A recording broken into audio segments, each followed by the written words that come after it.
Here are 3 mistakes that people go ahead and make when doing attachment-free training that ultimately ends up damaging or tearing their bands. Number 1, when they're doing attached training onto their feet, they're training on a surface that's abrasive, and as a result of that, they grind the band into that surface by compressing it against their foot and that abrasive surface. Make sure you're training on a surface that is soft. Carpeting, yoga mat, some type of mat, turf, anything like that. Grass is another surface that's perfectly fine.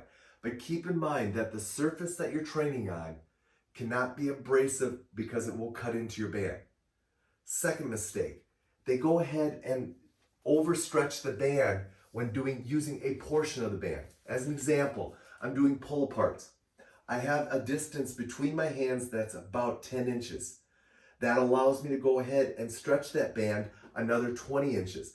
Well, if I'm going to go ahead and do the full pull apart movement, I'm going to end up overstretching the band. So as a result of that, they're using a portion of the band and they end up overstretching it.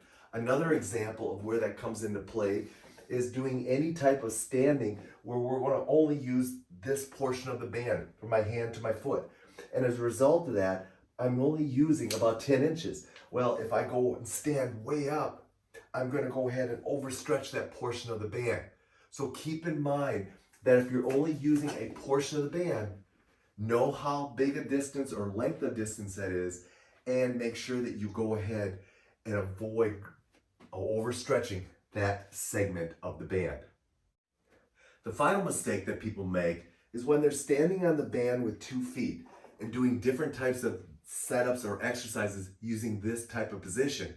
They overstretch the band between their feet by going ahead and stepping out, or they stand on the band too narrow, and then when they go to stretch the band, they overstretch it between their feet.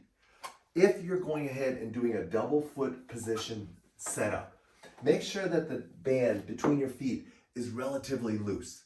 You're not concerned about what the tension is between your feet. You're concerned about what the tension is from the outside of your foot to where it attaches onto your hand or onto your shoulder. That's what you're more concerned about. So keep that in mind. Don't overstretch between your feet and ultimately go ahead and damage your band.